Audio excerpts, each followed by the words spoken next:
प्रश्न तुमचे उत्तर आमचे या कार्यक्रमामध्ये सर्व नवव्यावसायिक बंधू भगिनींचं सहर्ष स्वागत. आजचा प्रश्न आहे की व्यवसाय कोणता करावा. म्हणजे बहुसंख्य प्रश्न असेच आहेत की आम्ही व्यवसाय कोणता केला पाहिजे. मित्रांनो, आपल्याला सांगायला कोणी नसतं, शिकवायला कोणी नसतं, कुणाचंही आपल्याला मार्गदर्शन नसतं, त्यावेळी असे प्रश्न विचारणं शक्य असतं. म्हणजे मी जेव्हा व्यवसायाला सुरुवात केली त्यावेळेस माझं वय अवघं होतं 18 वर्ष. आणि 18व्या वर्षी मी आमच्या वाडा स्टँडवर, एक छोटंसं शहर आहे पालघर जिल्ह्यामध्ये वाडा म्हणून, त्या शहरामध्ये स्टँडवर आम्ही सिजनेबल धंदा सुरू केला. म्हणजे खरं तर त्याचे बहुतांशी व्हिडिओ या चॅनलवर आहेत. मालक व्हायचं स्वप्न बघा, नोकर कशाला मालकच होऊ, या मालिकांमध्ये सगळं सांगितलंय.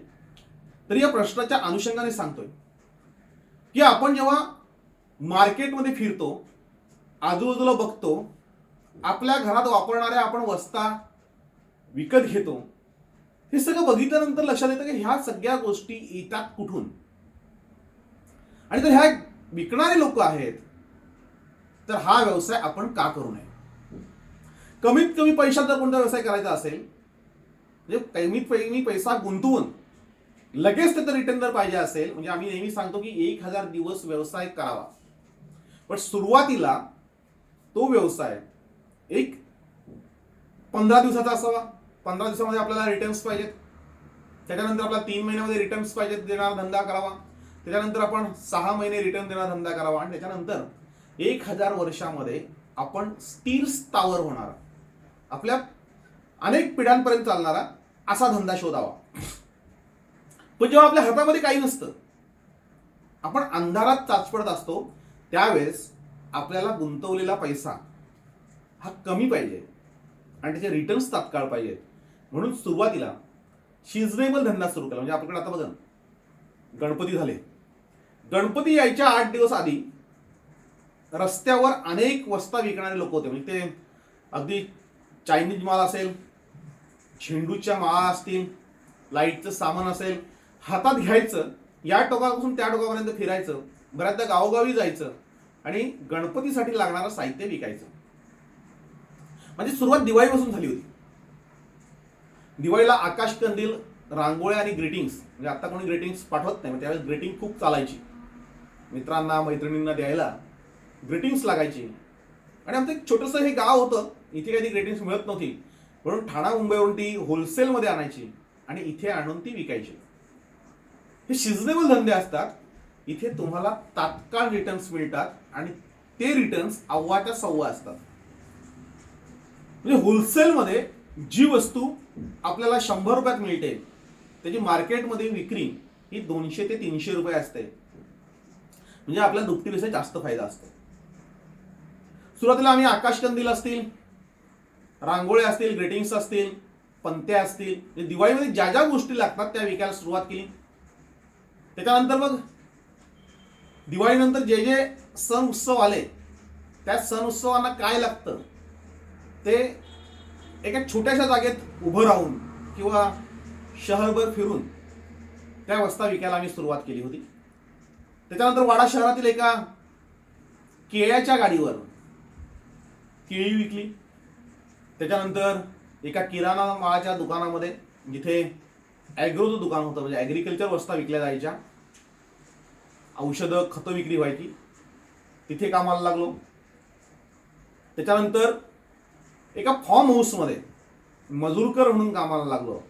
आणि त्याच्यानंतर जेव्हा लक्षात आलं की आता अनुभव घेण्याचे दिवस गेले, थोडाफार पैसा गाठीशी आलाय आणि त्याचा उपयोग करून आपल्याला छोटा ना मोठा व्यवसाय हा करता येईल, तेव्हा स्क्रीन प्रिंटिंग नावाचा उद्योग, म्हणजे आता सगळ्या ऑफसेट प्रिंटिंग आला. स्क्रीन प्रिंटिंग काळाच्या ओघामध्ये ती कालबाह्य झाली, ती बंद पडली, पण त्यावेळेस स्क्रीन प्रिंटिंगला डिमांड होता. तुमचे लेटर पॅड असतील, व्हिजिटिंग कार्ड असतील, किंवा इतर कुठल्याही लग्नपत्रिका किंवा छपाईचं असेल, ते स्क्रीन प्रिंटिंगवर व्हायचं. आणि पहिल्यांदा तो व्यवसाय आम्ही सुरू केला होता, म्हणजे स्क्रीन प्रिंटिंगचा व्यवसाय. त्याच्यानंतर कुरिअर सर्व्हिस, म्हणजे आता कुरिअर सर्व्हिस ही निघून गेले. आमच्याकडे आम्ही लवबर्ड्स कुरिअर सर्व्हिस म्हणून आम्ही सुरू केली होती. अगदी तोही व्यवसाय अगदी बऱ्यापैकी चालला. त्याच्यानंतर तिथेच आम्ही पेपर सुरू केला. मशाल नावाचं वृत्तपत्र आहे. वयाच्या 23व्या वर्षी सुरू केलं. 23व्या वर्षी मी संपादक झालो. पुस्तकं लिहिण्याचा व्यवसाय सुरू केला. अगदी तिथूनच बिल्डिंग मटेरियल सप्लाय असेल, जमीन विक्री खरेदी विक्रीचा व्यवसाय असेल किंवा इतर बऱ्याचशा गोष्टी, म्हणजे कृषी केंद्रामध्ये काम केल्याने कृषीचा सल्ला असेल किंवा शेतीमध्ये काम केल्याने शेतीच्या संदर्भातली काही माहिती असेल किंवा शेती लावणं असेल, शेतीमधले सिजनेबल पिकं म्हणजे कलिंगडासारखं पीक असेल किंवा ज्या वेळेला जी पिकं घेतली जातात, म्हणजे आम्ही चवळीपासून वांगीपासून मिरच्यांपर्यंत सगळा भाजीपाला टार्गेट ठेवून लावायचो. म्हणजे श्रावण महिन्यामध्ये आपल्याला भाजीपाला कोणता संपणार, म्हणजे भेंडी असतील, वांगी असतील, गोवार असेल, या सगळ्या वस्ता अगदी 3-4 महिने आधी त्यांचं प्लॅनिंग करून ते लावायचं आणि ते बाजारात विकायचं. अशा पद्धतीचा व्यवसाय सुरू केला. त्याच्यानंतर बिल्डिंग मटेरियल सप्लायर्स ते सुरू केलं आणि बिल्डिंग मटेरियल सप्लायर्सच्या नंतर आपणही बिल्डर होऊ शकतो हे सांगून बिल्डरही झालो. अगदी आता लॉकडाऊनमध्ये अगदी कोंबड्याही विकल्या, अंडीही विकतोय. बऱ्यापैकी जे जमेल असे आतापर्यंत एक 35 एक व्यवसाय बऱ्यापैकी केले आणि कुठल्याच व्यवसायामध्ये मी आतापर्यंत डुबलेलो नाही की व्यवसाय माझा बुडालेला नाही. चुका अनेक झाल्या, रिटर्न्स यायला काही वेळ पण लागला. म्हणजे काही व्यवसाय असे असतात तर त्या व्यवसायामध्ये आपल्याला 1000 दिवसानंतर त्याच्यामध्ये चांगल्या प्रकारे रिटर्न्स यायला सुरुवात होतात. म्हणून तेवढं थांबण्याची आपण क्षमताही ठेवली. आपल्या डोक्यामध्ये जर ठेवलं की मला व्यवसाय करायचा आहे, माझ्याकडे 100 रुपये असतील, त्या 100 रुपयाचे 200 रुपये मला करायचे आहेत आणि ते मला करता येतात, हे जर मला कळलं, माझा फालतू खर्च नसेल, माझे शान शौक वेगळे नसतील, तर मी कुठल्याही पातळीवर जाऊन कुठलाही व्यवसाय हा चांगल्या प्रकारे सक्सेस करू शकतो. हे जर डोक्यात असेल तर आपण धंद्यामध्ये यशस्वी होतो. छत्रपती शिवाजी महाराज सांगायचे की सुरुवातच आपण जिंकण्याच्या उद्देशाने केली तर आपल्या पदरामध्ये हार कधीही येत नाही. छत्रपती शिवाजी महाराजांनी अनेक डेअरिंग केल्या, अनेक धाडसं केली की जी कुणाच्याही डोक्यामध्ये बसणार नाही, कुणालाही त्या शक्य वाटणार नाही. अशा अनेक गोष्टी केल्या आणि ते विजयी झाले. आणि म्हणून वयाच्या 50व्या वर्षी त्यांचा मृत्यू झालाय. मृत्यू होऊन आज 450 पावणे 500 वर्ष होत आलीत. तरीही आम्ही छत्रपती शिवाजी महाराजांना आदर्श मानतो. मात्र आदर्श मानून त्यांच्यापासून शिकत काहीच नाही. म्हणजे शून्यातून विश्व कसं निर्माण करायचं हे पहिल्यांदा आम्हाला छत्रपती शिवाजी महाराजांनी शिकवलं. त्याच्यानंतर अनेक व्यावसायिक आहेत की ज्यांच्या हातामध्ये एकही रुपया नव्हता, त्यांनी स्वतःची साम्राज्य उभी केली. आम्हाला स्वतःची साम्राज्य उभी करायची नाही आहे. आम्हाला अंबानी, अदानी, बिर्ला, टाटा असं बनायचं नाही आहे. पण किमान मला रोज 1000 रुपये मिळतील असा दृष्टिकोन ठेवून जर आपण मार्केटकडे बघितलं, मार्केटमध्ये काय चालतंय ते जर बघितलं तर आपण त्याच्यामध्ये सक्सेस होऊ शकतो, रोज 1000 रुपये मिळवू शकतो. त्याच्यानं हा प्रश्न पडलाय की मी व्यवसाय कुठला करू. बहुसंख्य प्रश्न हेच आहेत मित्रांनो. कुठल्या तरी राज्यातून कुठला तरी एखादा एक भैया तिथून रेल्वेमध्ये बसतो, नेसत्या वस्त्रांशी, म्हणजे अंगावर फक्त एकच कपडा असतो, त्या ड्रेसवर तो स्टेशनवर उतरतो आणि त्या दिवसापासून तो मिळेल ते काम करायला सुरुवात करतो. अगदी 2-3 वर्षामध्ये तो आपल्याला कामाला ठेवतो अशी परिस्थिती निर्माण होते. आणि जाताना तो प्रचंड पैसा गोळा करून जातो. म्हणजे UP बिहारवरनं आलेला भैया हा रिकाम्या हातातून महाराष्ट्रातून गेलाय असं कधीही झालेलं नाही. असं एकही उदाहरण नाही. जे व्यवसायासाठी आलेत, जे काम धंद्यासाठी आलेत, ते स्वतःचा जम बसून गेलेत. आणि आता आपण बोंबलतोय की परप्रांतीयांनी सगळे व्यवसाय ताब्यात घेतले. आपल्याला कोणी अडवले? बघा, आपल्याकडे राजस्थानी माणूस जेव्हा आला तेव्हा त्याने किराणा मालाचा, सुतार कामाचा, अगदी मिठाई विकण्याचा धंदा सुरू केला. म्हणजे आतापर्यंत हे 3-4 जे धंदे आहेत म्हणजे यांची मिठाईची दुकानं असतील, सुतारकाम असेल किंवा किराणा माल असेल, अत्यंत दर्जेदार पद्धतीने करणारा राजस्थान माणूस आहे. म्हणजे राजस्थानवरून येणारा माणूस हा प्रत्येक नाक्यावर तुम्हाला दिसेल, प्रत्येक शहरामध्ये दिसेल. प्रत्येक फर्निचरचा व्यवसाय जो असेल तो करणारा राजस्थानी असेल. आम्ही मात्र हा व्यवसाय का करू असा प्रश्न पडतो आणि आपली लोक या व्यवसायात उतरायला तयार नाहीत. गुजरातवरून येणारी गुजराती हे कपड्याचा व्यवसाय करतात. कुठल्याही धंद्यामध्ये ते स्थिर स्थावर होतात.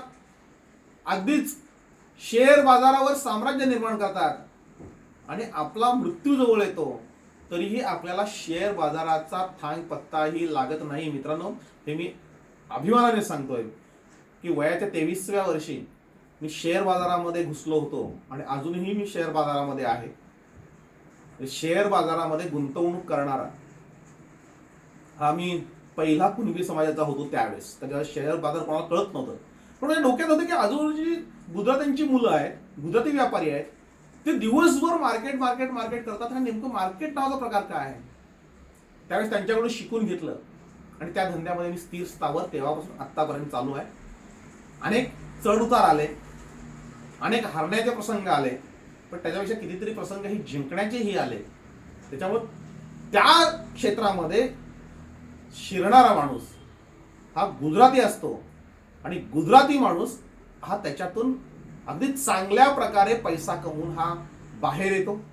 आता शीख बांधव बघा, पंजाबवरून येणारा शीख बांधव जो आहे तो जगाच्या पाठीवर तुम्ही कुठेही जा, तुम्हाला शीख लोकांची कॉलनी दिसेल. तुम्हाला पंजाबी माणसं जगाच्या कुठल्याही कानाकोपऱ्यामध्ये दिसतील. आपल्या मार्केटमध्ये, आपल्या शहरामध्ये 2-4 तरी व्यावसायिक हे शीख बांधव असतील आणि ते प्रचंड गर्भश्रीमंत असतील. कारण त्यांचा स्पेअर पार्ट्सचा व्यवसाय असतो, त्यांचा ट्रान्सपोर्टचा व्यवसाय असतो. अगदी कुठल्याही क्षेत्रामध्ये जाऊन काम करण्याची त्यांची तयारी असते. काहीच नाही जमलं तर ते ड्रायव्हर होतात.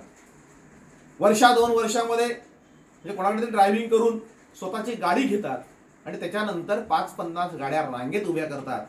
आम्ही मात्र त्यांच्याच गाड्या भाड्याने घेऊन आम्ही आमच्या खिशातले पैसे त्यांच्या घशामध्ये घालत असतो.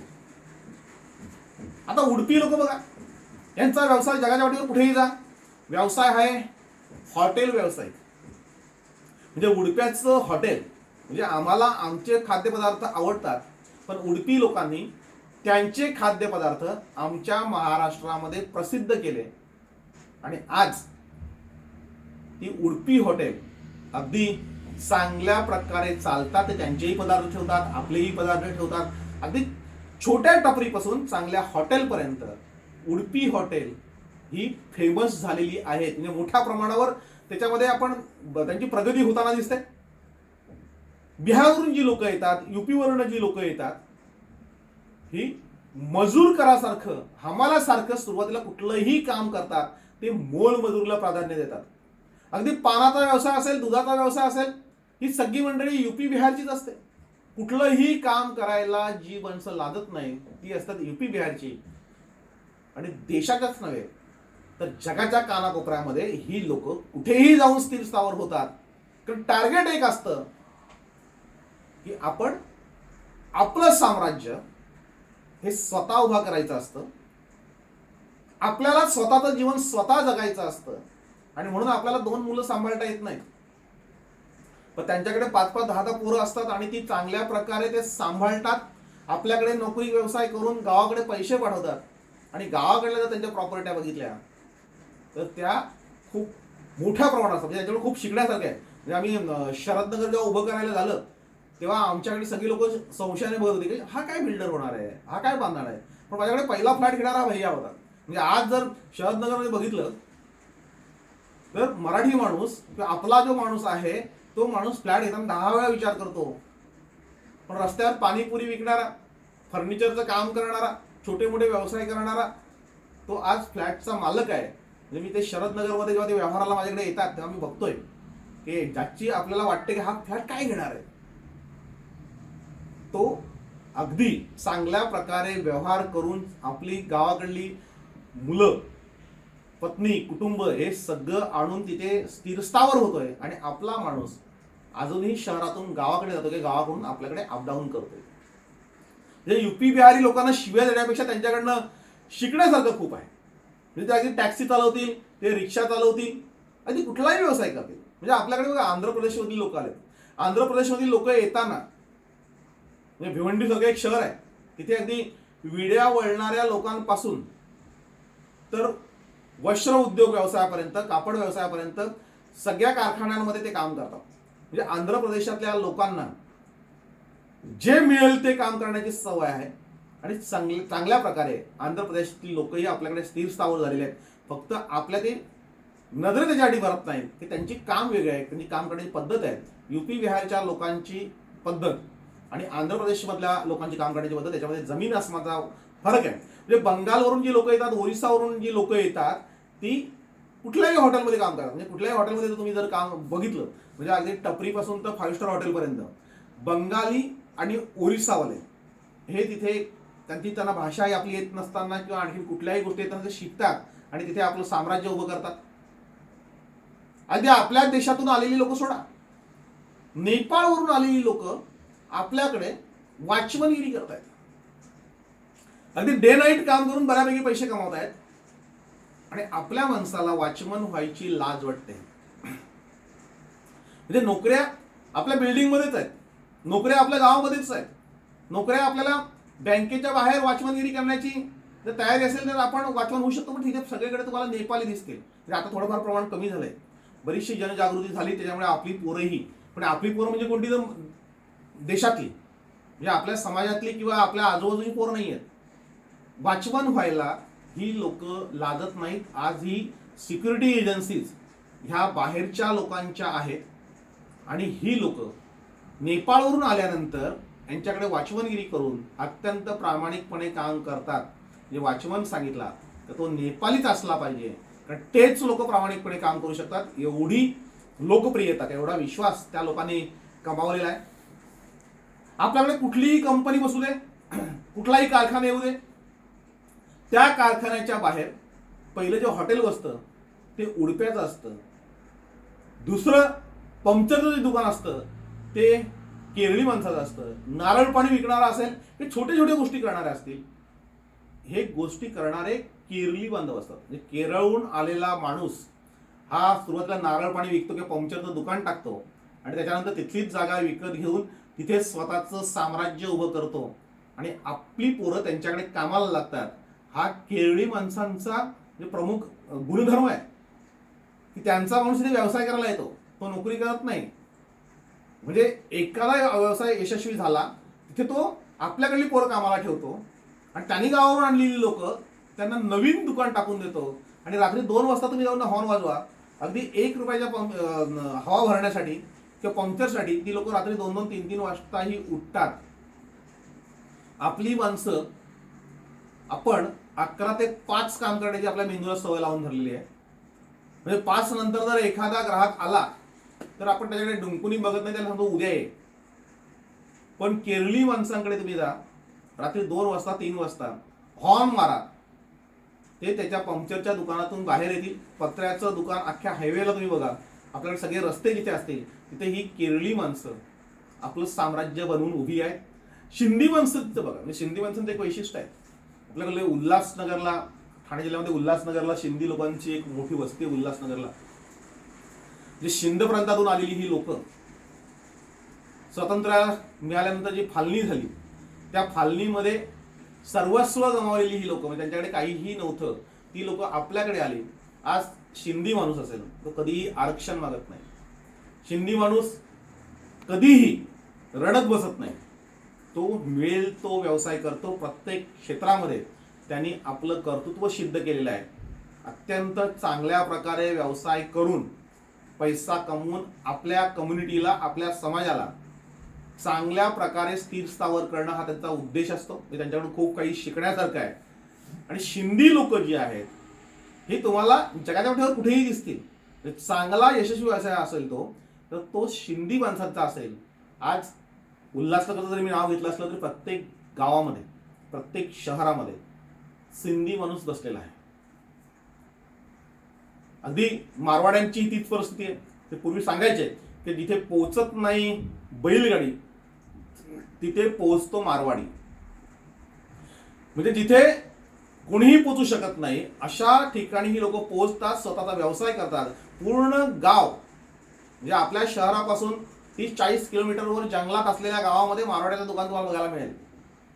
तो तिथे जाऊन दुकान टाकतो, आपले लोक ग्राहक बनतात, पूर्ण गावातले पैसे स्वतः घेतो. मात्र आपण किराणा मालाचं दुकान टाकायला आपली तयारी नसते आणि त्याच्यामुळं आपण फक्त ग्राहक बनून राहतो. मित्रांनो, या सगळ्या कम्युनिटी बघितल्या म्हणजे खरं तर खूप साऱ्या कम्युनिटी आहेत, त्यांचे वेगवेगळे व्यवसाय आहेत, त्यांच्या व्यवसायावर आपली एक छाप टाकलेली आहे. आपण याच लोकांना शिवाय देतो. परप्रांतीयाने महाराष्ट्र लुटला की आमची शहरं लुटली याच्यावर आपण तासन तास गप्पा मारतो. मात्र ती लोक नेमकं काय करतात हे आम्ही कोणीही शिकत नाही. आमचा एकच व्यवसाय असतो, बाप दाद्यांच्या जमिनी गुंठा गुंठा विकणं, त्याच्यामधून गाड्या घेणं, बंगले बांधणं, मिळेल तो पैसा खर्च करून ऐश करणं आणि जेव्हा पैसा संपतो तेव्हा आपणच विकलेल्या जमिनींच्या बाहेर मोलमजुरी करणं किंवा हेल्परची नोकरी करणं, कारखान्यामध्ये जाऊन आपण पडेल ते काम करण्याची तयारी ठेवणं, ह्या अशा गोष्टी आपण करतो. पण याची तयारी करताना आपण काय केलं पाहिजे, म्हणजे आपण काही गोष्टीतून बाहेर आलं पाहिजे. आपल्याकडे बघा, आपला जी तरुण पोरं तयार होतात, अगदी शिकतात, त्यांना कोणीतरी शेठ म्हणतं, कोणीतरी भावी म्हणतं, भावी नगरसेवक, भावी सरपंच, भावी आमदार, त्याच्या डोक्यामध्ये हवा जाते आणि फक्त तो मग बोर्डापुरता उरतो. अगदी टवाळ उन्हाळ पोरांना बरोबर घेऊन त्यांचा खर्च करणं आणि कमावलेला पैसा घालवणं, अगदी कुठल्याही फालतू गोष्टीमध्ये आपण टाइमपास करणं. तुम्ही बघा, टपरीवर टाइमपास करणारा, नाक्यावर उभा राहणारा कुठलाही भैया नसेल, कुठलाही बिहारी, कुठलाही पंजाबी, कुठलाही नेपाळी, हा तुम्हाला टपरीवर, अगदी एखाद्या कॅन्टीनमध्ये, नाक्यावर ही छपरीगिरी करणारी ही लोक नसतात कधी, ती आपली लोक असतात. जे प्रॉब्लेम हा आहे त्या लोकांमध्ये आणि आपल्यामध्ये. हा बघा काय फरक आहे की समजा गुजराती माणसांना त्यांना त्या पोराला शिकवायचं असेल तर ते त्यांना CA बनवणार, CA किंवा MBA त्यांना करणार, तिथून त्यांना मार्गदर्शन करणार, तर तुम्हाला हे केलं पाहिजे. सगळ्यात जास्त गुजराती बांधव वेगवेगळे कोर्स त्यांचे ठरले ते करणार आणि आम्ही अगदी 12वी पर्यंत आमच्या घरातल्या लोकांना माहित नसतं आमचा मुलगा काय करणार आहे. त्यांच्याकडे जन्माला आल्यानंतर हा मुलगा काय करणार आहे हे त्यांचं ठरलेलं असतं. मुलगा येऊ मुलगी येऊ जन्माला, ते काय करणार आहेत ते जन्माला येण्याच्या आधी त्यांच्याकडे प्री प्लॅन असतं. आमची अवस्था अशी असते की आत्ता 12वी झालाय, आता काय करायचं, ग्रॅज्युएशन आता पूर्ण झालं, आता काय करायचं हा प्रश्न आम्हाला तेव्हा पडतो. त्यांच्यामध्ये आणि आपल्यामध्ये हा फरक आहे. UP बिहारची लोकांना आपण सांगतो किती वाटेल ते कामं करतात, नेसत्या वस्त्रानिशी येतात, हे अर्ध सत्य आहे. खरं सत्य असेल तर ती लोक IAS बनतात, IPS बनतात, UPSC MPSCच्या रेल्वेच्या ज्या असतील त्या परीक्षा देतात आणि पदांवर चांगल्या बसतात. आज देशभरामध्ये जर पदांवर लोक बसलेली बघितली, कलेक्टर असतील, कमिशनर असतील, पोलीस खात्यामध्ये वरिष्ठ पदावर असतील, मंत्रालयामध्ये असतील, ही सगळी UP बिहारची लोकही दिसतात. आपल्या शहरामध्ये आपली बघण्याची जी सोच आहे, आपला जो विचार करण्याची पद्धत आहे, ते जर आपण बघितलं तर भैया फळं विकतो, भैया दूध विकतो, भैया ज्या कोणत्या हलकी कामं असेल ती करतो, पण त्याचबरोबर मोठ्या पदांवरही हीच लोक आहेत. तुम्ही बघा हरियाणाची लोक, बऱ्याचशा ऑलिम्पिक्समध्ये बघितलं आपण तर ती लोक रेसलर होतील, बॉक्सर होतील, ऑलिम्पिक्समध्ये जातील, कुठली ना कुठे ती स्वप्न बाळगतात. त्यांची स्वप्न खूप मोठी असतात हरियाणी लोकांची. अगदी दक्षिण भारतामध्ये जी लोक असतील ती IIT मध्ये जातील, IIM करतील, BBS करतील, MBBS करतील, म्हणजे कुठल्याही मोठ्या डिग्र्या ज्या असतील ती घेण्यासाठी दक्षिण भारतामधली मुलं ही अगदी तयारी करत असतात. म्हणजे काल परवापर्यंत त्यांचा बाप, त्यांचं कुटुंब हे रेल्वेवर हमाली करत होतं, रेल्वेमध्ये किंवा कुठल्या तरी शहरामध्ये टपरीवर काम करत होतं, अगदी हलकं काम करत होतं. त्यांच्या पोटामध्ये जन्माला येणारं बाळ जे असतं ते मात्र IAS IPS होण्यासाठी, IIT मध्ये जाण्यासाठी, IIM करण्यासाठी ते जन्माला येतं. म्हणजे सुरुवातीचा काळ त्यांनी कितीही गरीब असेल पण त्यांनी स्वप्न जे बघितले दक्षिण भारतातल्या लोकांनी ती खूप मोठी बघितलेली असतात. आणि आमच्याकडे आमची पोरं, आमदाराचा खास, खासदाराचा खास, प्रचार आला की 24 तास त्यांच्या बरोबर असतात. आम्ही दहीहंडी असेल, गणेश उत्सव असेल, याच्या वर्गण्या मागण्यामध्ये 8-15 दिवस असेच घालवतो. आम्हाला भंडारा आवडतो, आम्हाला पायी चालणं जाऊन देवाचं दर्शन घेणारं आवडतं, आम्हाला गर्दी करून सण उत्सव साजरे करणं आणि त्या सण उत्सवांमध्ये खर्च करणं, म्हणजे आपण वर्षभर कमवायचं आणि एका दिवसात घालवायचं, अशा पद्धतीने आपलं वर्तन असतं. मित्रांनो, ही सगळी परिस्थिती तर बदलायला पाहिजे. म्हणजे आपल्या पिढीला चांगलं जगायचं असेल आणि आपल्या पोटी जन्माला येणाऱ्या मुलांच्या हातामध्ये काहीतरी द्यायचं असेल, रिकामा लोटा घेऊन येणारा, तो एका नेस्त्या वस्त्रानिशी येणारा परप्रांतीय स्वतः स्थिर स्थावर होऊन मुलांना IAS IPS बनवतो, त्यांना उद्योजक बनवतो, चांगल्या ठिकाणी त्यांना नोकरीला पाठवतो आणि आपल्या मुलांना आपण दिशाहीन करतो. म्हणून ह्या सगळ्या ज्या गोष्टी आहेत त्या हुशार आणि चांगल्या मुलांनी टाळल्या पाहिजेत.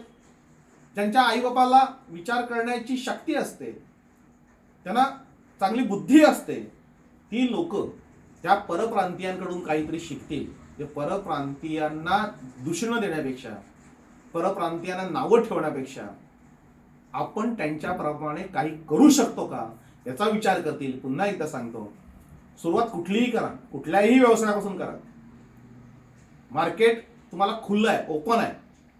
कोणी येऊन कितीही दुकानं टाका, कोणी येऊन कितीही काही विका, तुम्हाला कुठलंही बंधन नाही.